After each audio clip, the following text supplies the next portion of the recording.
Recently, the YouTuber Roaming Millennial made a video which attempts to answer the question of whether or not human rights are real, specifically whether or not there are some human rights which are inherent from natural law.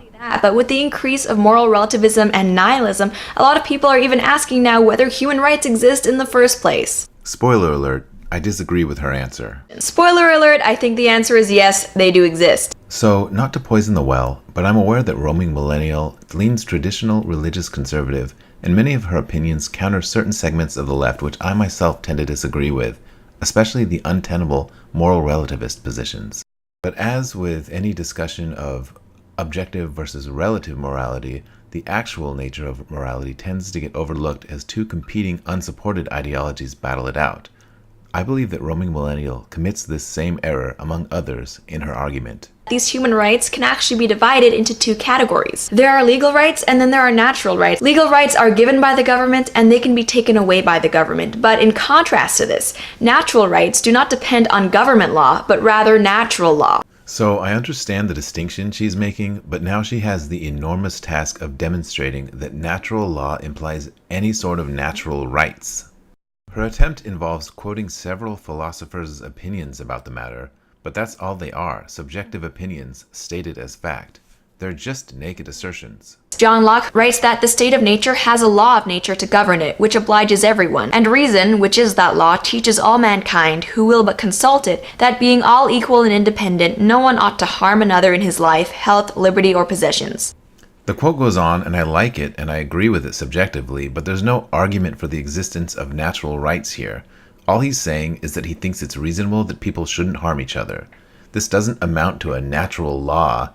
It's just a reasonable way to live if you value life, health, and liberty, etc. Roaming Millennial then uses the distinction between inherent rights and legal rights to show that you can have an inherent right, in this case freedom of religion, that isn't recognized legally.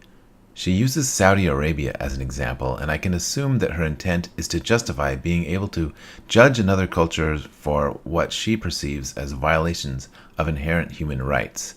It is also possible for a natural right to not be recognized as a legal right. Like how in Saudi Arabia, freedom of religion, which is another commonly heralded natural right, is not a legal right. But of course, the nature of inherent rights means that they don't change from country to country depending on where the person lives. What this means is that someone in Saudi Arabia has just as much of an inherent natural right to freedom of religion as someone in the United States does. The only difference is that the Saudi Arabian government doesn't recognize or protect their citizens' right and is actually infringing on it. As with proponents of objective morality, she seems to fallaciously believe that you can't judge another culture without an objective inherent standard by which to make this judgment. As I've stated in my previous videos, this is based on a very common but fundamentally flawed understanding of how moral systems work. And what I want to make clear is that you don't need to be a religious person, a deist or theist, A deist is a theist. whatever, in order to believe in natural law and natural rights. I completely agree.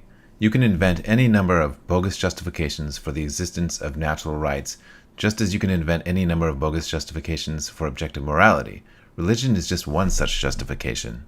As Professor of Philosophy Ellsworth Hood of the University of Wisconsin writes about Immanuel Kant's view of inalienable rights, what is a person such that to be one is to be a being of intrinsic worth? Kant's answer is easily stated. Rational nature possesses intrinsic worth, is an end in itself, worthy of respect, and is never to be used merely as a means. We're still snugly in the realm of philosophical hand-waving, i.e. naked assertions. But why does rational nature carry with it intrinsic worth and therefore inalienable rights? What is this rational nature which we as persons are, and what are the connections among being rational, being a person, and possessing intrinsic worth and therefore rights?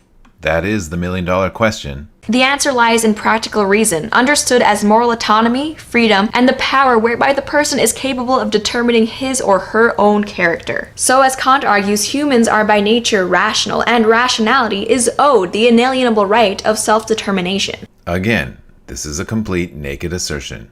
It is not an argument. But if you find that you just can't agree with that... No, I can't.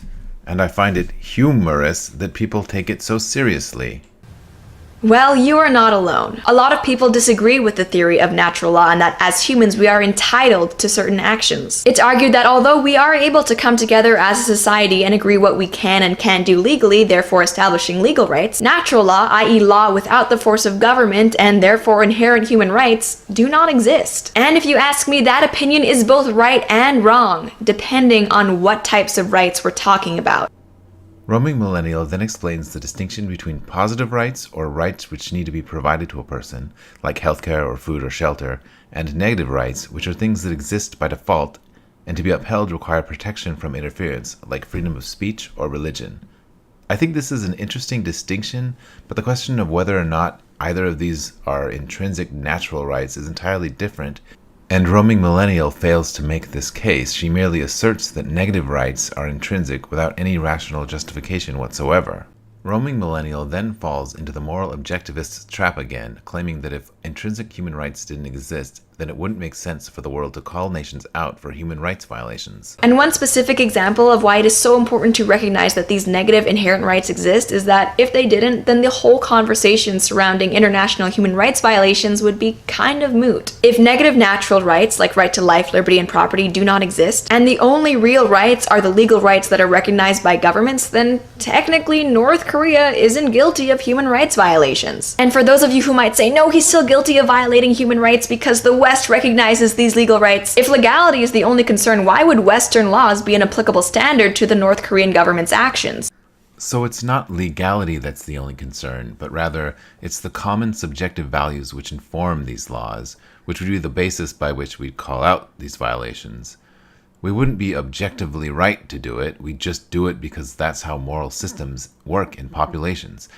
As I've stated in previous videos, moral systems are necessarily imposed. If your core values differ significantly enough from the rest of the population, you will be excluded from society. Rights, like moral standards, don't just exist in the ether. There are no objective, intrinsic human rights. There are only those which we subjectively value or oppose. The fact that we've all gone down an almost identical evolutionary path allows us to have virtually universal core values in most cases, since our values have evolved based on that which tends to favor or oppose our survival. So the human rights that we will value tend to have a lot of overlap. This is why we often tend to think that there are objective moral standards or intrinsic human rights, because our fallible brains conflate universality with objectivity. This appears to be exactly what Roaming Millennial is doing. She then poses a question that I think she'd view as a counter-argument to my position, so I'll address it here. Okay, so let's say that legal rights should be subject to the consent of the governed, i.e. the majority of people should be able to dictate what legal rights they do and do not have. Does that mean that if, I don't know, let's say the majority of people in Iraq voted to suppress and perhaps even genocide the minority Kurdish population, it wouldn't be a violation of human rights because as a society, the majority of these Iraqis agreed that these Kurds didn't have legal rights, so it's not an issue, society agrees on it. This question seems to rightly respond to a moral relativist stance, but it sidesteps the subjectivist's position. This would be a violation of my own subjective idea about the rights that people should have, but it wouldn't violate any inherent human rights, since the concept of inherent human rights is incoherent and has not been argued by Roaming Millennial beyond naked assertions. The world at large would certainly see this as a violation of human rights, though, because it's an act that overwhelmingly violates subjective human values. The question of whether the world would be right to make this judgment is as nonsensical as asking, are you right to like chocolate ice cream? It's not a question that has an objectively correct answer. There isn't what's objectively right or wrong. There's only what we subjectively evaluate as right and wrong. It's not that we would rightly or wrongly judge another culture. It's just that we would judge another culture based on our subjective values, common to most of us. 99.9% of people out there are going to recognize right to life as a thing, the idea that someone can't just come along and murder you. Yes, I completely agree on this, but the difference is that she takes this virtually universal subjective value and conflates it with an objective inherent natural right. This is a fallacious leap that is common with moral objectivists. That already right to life is a negative inherent right that, yes, does exist. This is a naked assertion. She's just asserted that it's an inherent right without any evidence other than the fact that it's based on a nearly universal value. But it's crucial to remember, Universality does not imply objectivity. Even if every single person on the planet thought that ice cream was delicious, it wouldn't make ice cream objectively delicious. This pretty much covers the entire video. I'd like to know your thoughts, and please let me know if I've made any glaring omissions or misrepresented her argument in any way. Thanks for watching.